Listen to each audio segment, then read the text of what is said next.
Tingnan mo naman guys kung gaano katibay itong ating fishing rod guys. So tingnan mo. May parcel na naman tayong dumating kaya i-unboxing natin. Yeah! Yeah! Ito nga pala yung fishing rod na talagang kayang-kaya sa ating bulsa. Friendly budget nga pala itong fishing rod natin at talagang tingnan mo napakaganda pa ng lalagyan niya. So tingnan mo naman guys kung gaano kalaki itong fishing rod natin. Pero pag tinanggal po natin itong cover ng ating fishing rod is hahaba po to. Napakahaba po. Ayan. Marami po siyang extension. 1, 2, 3, 4. Yan. Apat na extension guys. Napakataas po nito. Itong ating fishing rod na ito. Guys, tingnan mo. Napakaganda nito dahil alloy ito. Tingnan mo. Quality. Oh. So yan. Ikakabit na po natin dito. I-assemble na po natin para magamit na po natin itong fishing rod natin.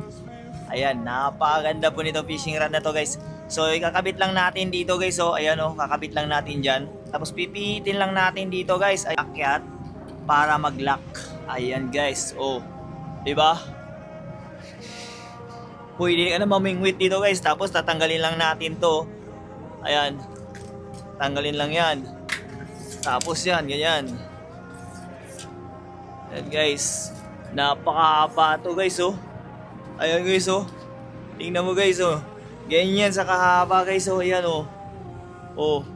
Ala, grabe, sobrang haba guys. Ay mga kasama na nga palang ganito guys. Ayan, meron na po tayong floater kasama at isang seat ng mga taga. Sa Tagalog po is kawil. So yan, iba't ibang sukat po yan. Yan nandyan sa loob.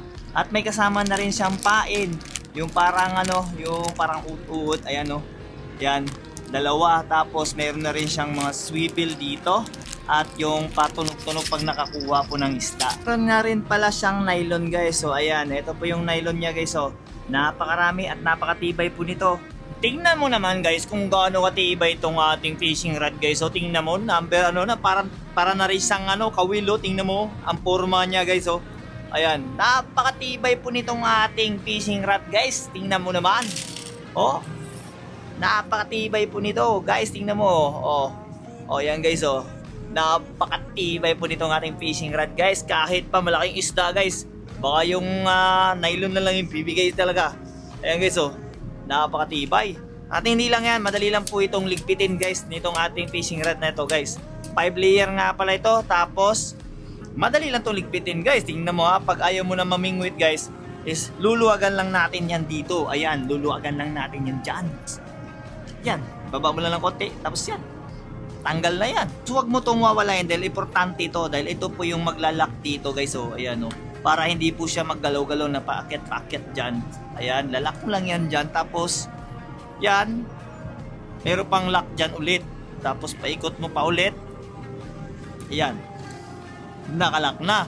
At hindi lang yan guys, meron pa itong lalagyan itong fishing rod natin guys. Ayan, papasok mo lang dito sa may parang bagbag niya guys. So, tapos lock mo rin dyan o. Ayan. Ganito lang sa kaliit. Pero halimaw sa haba. Ayan guys, kung gusto mo nito, ilalagay po natin yan sa ating basket para makapag-check out kayo ng ganito kalupit na fishing rod natin. Friendly budget na at kayang-kaya mo to. Kayang-kaya to sa ating bulsa. So ano pang hinintay natin? Check out na!